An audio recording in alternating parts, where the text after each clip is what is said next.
We begin this morning with the head coach at the University of Maine, Jordan Stevens. Good morning, Jordan. Good morning, Rob. Good morning. You guys fell in an early hole in your game against Richmond, battled back, but ultimately came up a little short, 31-21. Just give me your impressions on that game. Yeah, really, happy with how the guys played and fought throughout the entirety of the game. Obviously put ourselves in a hole the first quarter, getting down 21-0, and against a good Richmond team with how explosive they are on offense and just really how sound they are on defense. Hard to come back from that deficit.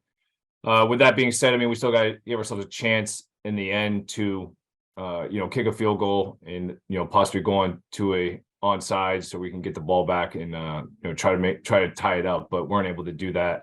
But really happy way they competed. Just got to play 4 quarters, and that's really what we're working to do right now. Defensively, as you said, after that 21 points in the first quarter, you hold Richmond to 10 the rest of the way, including that field goal late with about 4 minutes to go. So what was the biggest change that happened for you defensively?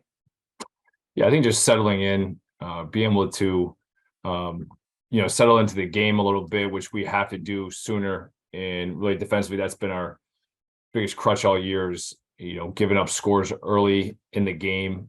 We got to find a way to get going earlier so we can, play better complementary football early in games. And I think that will allow us to be more competitive. But, I think defensively, that's been something we've done all year is we've been able to really find ways to limit teams as the game has gone on. But the explosive plays are still something that we have to get cleaned up.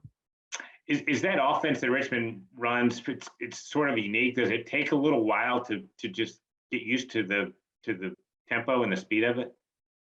Yeah, and I think they have great chemistry. They have they have good timing between the receivers. Dinsky, they do a really nice job in all of their concepts in the pass game. So I think to be effective, you got to disrupt them somehow between either getting to the quarterback, and the times when we did get to the quarterback, we forced turnovers. And when we didn't, and we let him have time, he was able to make throws, and the receivers are very good. Harris is a big receiver, and he's a guy who can go get it anywhere. So definitely he creates a mismatch, for a lot of secondaries. Your first question this morning from Larry. Good morning, Larry. Morning, Rob. Morning, Coach. What's up, Larry? I just want to touch base, just verify. Bowman has a broken leg. It's been verified, and then obviously you talked about this after the game. But what did he mean to the team, and how do you replace him? And does it change your offensive scheme? Thanks. Larry, that first part, we couldn't hear very well. Can you give Jordan the first part of that question again?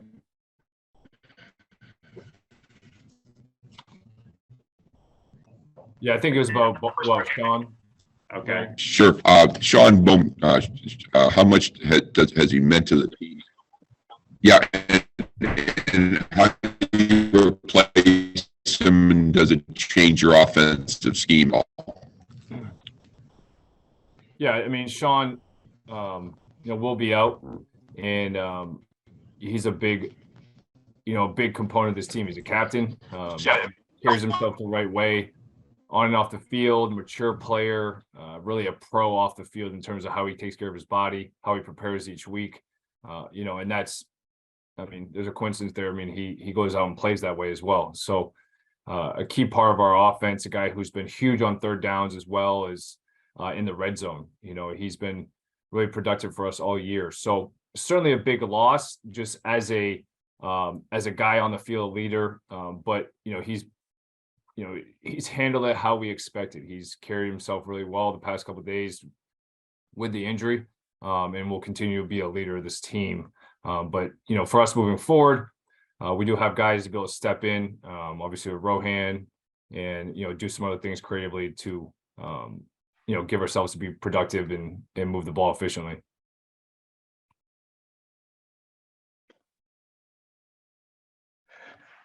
Offensively, Joe threw for 208 yards and a couple of touchdowns, but was sacked 4 times. When you get down 21-0 like that, how much did it change your game plan, if at all? Yes, we got going back to my first comment just about us playing complementary, just being able to get stops so we can really feel like we're in a position where we can commit to the run game, and that way we're not putting anytime you drop back, I think 40 plus times, I mean, we're going to get pressure. So just being able to balance that up, I think will be huge for us. For Joe. But with that, I mean, the kid competes. He gets right back up and he competes and makes throws and really clutch situations as well. So, yeah, being more balanced would be something that would be important for us down the next 3 weeks. I think we've talked about it once or twice on some of his other grabs, but another pretty amazing one-hand catch by Montego Moss. How, as you went back and looked at that catch, how good was it? And how often do you guys see that stuff in practice or otherwise? Yeah, he's, has great body control, really soft hands. He can catch the ball really any angle. My vantage point in the game, I knew he had his foot in, so it was just a matter if he held onto the ball. So because I could tell from down the line that he got his foot down. He had another one on a third down, the back shoulder throw that was really impressive.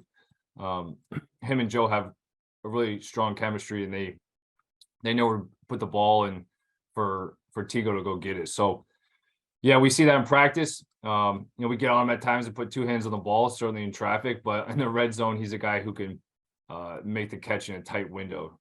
So he was. I thought that was one of his best games he's had this year.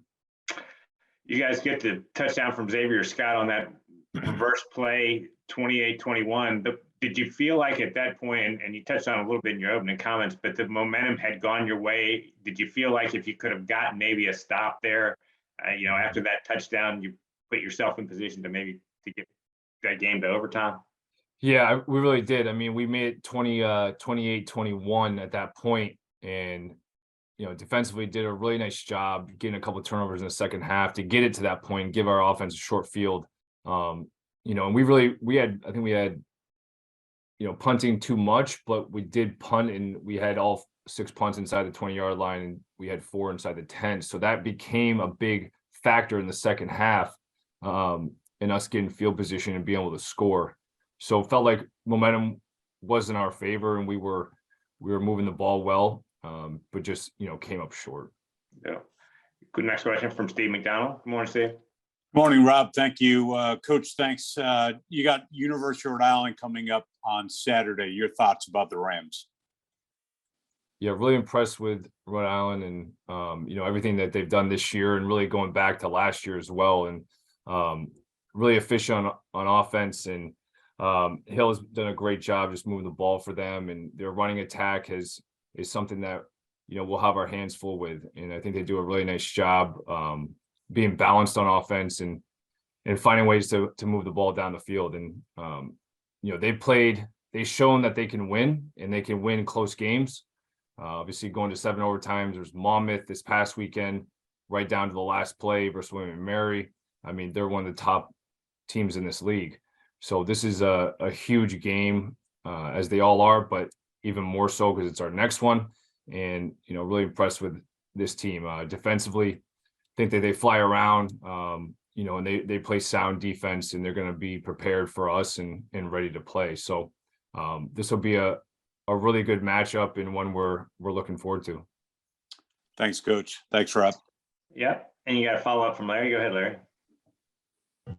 Thanks, Rob. Coach, in the last couple games, quarterbacks have thrown for completed almost 80% of their passes. I mean, it's not all on the defensive backs, obviously, but how do you address that? How do you become better against the pass here in moving forward? Yeah, we have to find ways to, we want to make sure quarterbacks are making throws in tight windows. So that's what we have to focus on doing, and limiting explosives. We feel like if we can do that, we're going to give ourselves a better chance. It's within these games to get stops, because the big plays are really where a lot of it's coming from. So we got to do a better job that way.